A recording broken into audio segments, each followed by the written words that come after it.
Hello all, welcome to DST tales Telugu. మళ్ళీ ఒక మంచి రెసిపీ అండి, 1 pot రైస్ రెసిపీ. అదేనండి పుదీనా రైస్, మింట్ రైస్ అని అంటాం కదా. దీనికోసం 2 కప్పుల రైస్ని ముందుగా ఉడకబెట్టుకొని పక్కన పెట్టుకోవాలండి. ఆ తర్వాత ఒక పెద్ద పుదీనా కట్ట తీసుకున్నానండి. ఆ పుదీనాని నేను ఎప్పుడు కూడా మార్కెట్ నుంచి తెచ్చిన వెంటనే ఆకులు తీసి ఇట్లా జిప్లాక్ కవర్లు వేసి స్టోర్ చేసుకుంటాను, అవసరమైనప్పుడు యూస్ చేసుకుంటాను. ఇప్పుడు పుదీనాని శుభ్రంగా కడుక్కోవాలండి. ఒక 2-3 సార్లు బాగా వాష్ చేసుకోవాలి. తర్వాత 6 నుంచి 10 వరకు పచ్చిమిర్చి పడతాయండి. నేనైతే కొంచెం స్పైసీ తక్కువగా తినాలనుకుంటున్నాం, అందుకనే 6 పచ్చిమిర్చి వేసానండి. ఇక్కడ ఒక టిప్ చెప్తానండి, చిల్లీస్ని మనం కట్ చేయాల్సిన అవసరం లేదు. సెంటర్లో అట్లా ఫింగర్ పెట్టి విరిస్తే చక్కగా విరుగుతాయి. చట్నీలు చేసుకునేటప్పుడు కూడా ఈ టిప్ ఫాలో అవ్వండి, కట్ చేయాల్సిన అవసరం అయితే ఉండదు చక్కగా. ఇప్పుడు మనం బాగా వాష్ చేసుకున్న పుదీనాను కూడా మిక్సీ జార్లోకి వేసి కొంచెం వాటర్ వేసుకొని బాగా మెత్తగా గ్రైండ్ చేసుకోండి. ఇప్పుడు స్టవ్ మీద ఒక కడాయి పెట్టుకొని కడాయిలోకి ఒక 3 టేబుల్ స్పూన్ల వరకు ఆయిల్ వేసుకోండి. ఆయిల్ కొంచెం ఎక్కువ ఉంటేనే బాగుంటుందండి. తర్వాత ఆయిల్ బాగా హీట్ అయ్యాక ఒక దాల్చిన చెక్క, 2 లవంగాలు, 2 ఇలాచి, ఒక బిర్యానీ ఆకు వేసుకోండి. అట్లాగే జీడిపప్పులు కూడా ఉంటే యాడ్ చేసుకోండి, ఆప్షనల్ అండి జీడిపప్పులు. ఇవన్నీ కూడా త్వరగా ఫ్రై అయ్యే వరకు ఫ్రై చేసుకోండి. మీ దగ్గర షాజీరా కానీ ఉంటే కనుక షాజీరా కూడా యాడ్ చేసుకోండి, రైస్కి మంచి ఫ్లేవర్ వస్తుంది. తర్వాత మనం ముందుగా పుదీనా ఆకుల్ని, పచ్చిమిర్చిని పేస్ట్ చేసుకున్నాం కదండి, సో ఆ పేస్ట్ కూడా వేసేసేయండి. మళ్ళీ మిక్సీ జార్లో వాటర్ వేసి వాటర్ పోయడం అలాంటివి చేయకండి, ఇది ఎక్కువ రోజులు నిలవ ఉండదు అలాంటివి చేస్తే.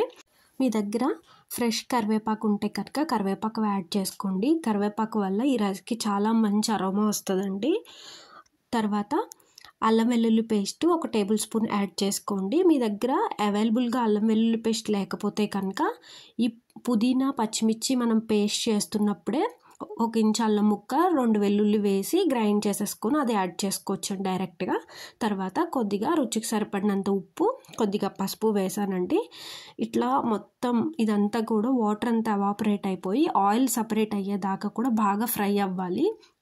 చాలా దగ్గరగా అయిపోవాలండి. సేమ్ మనం చింతపండు పులిహోరకి చింతపండు మగ్గబెడతాం కదా, అట్లా దగ్గరగా అవ్వాలన్నమాట. ఇక్కడ ఆయిల్ చూపిస్తున్నాను చూడండి, ఇంత బాగా ఫ్రై అవ్వాలి మీకు. అప్పుడే మీరు దీన్ని ఫ్రిడ్జ్లో పెట్టి స్టోర్ చేసుకొని యూస్ చేసుకోవచ్చండి. నెక్స్ట్ డే యూస్ చేసేటట్లయితే కనుక ఫ్రిడ్జ్లో పెట్టాల్సిన అవసరం లేదండి. ఇక్కడ మీరు ఆయిల్ ఎంత బాగా ఎక్కువ వేసి ఫ్రై చేస్తే అంత బాగా నిలువ ఉంటుంది, చెడిపోకుండా ఉంటుంది. ఆయిల్ తక్కువ వేసి వాటర్ ఎక్కువ కన్సిస్టెన్సీ ఉంటే కనుక తొందరగా చెడిపోతుందండి. ఇది మనం ఎక్కడికన్నా క్విక్గా మండే ఆఫీస్ ఉందనుకోండి, సండే నైట్ ఇలాంటివి చేసుకుంటే మండే మార్నింగ్ రైస్ వండుకొని కలుపుకొని లంచ్ బాక్స్ తీసుకెళ్ళొచ్చు. పిల్లలకి లంచ్ బాక్స్ కూడా పెట్టడానికి చాలా క్విక్గా అయిపోతుంది ఈ రెసిపీ. ఇలాంటి వీడియోస్ కోసం డిఎస్టీ టేల్స్ తెలుగుని సబ్స్క్రైబ్ చేసుకోండి. నాకు మరింత మోటివేషన్ ఇవ్వడం కోసం ఒక కమెంట్ చేయండి. స్టవ్ ఆఫ్ చేసేసి రైస్ని యాడ్ చేసి మీరు ఇది 2 బాగా కలిసేటట్టు జెంటిల్గా మిక్స్ చేసుకోండి.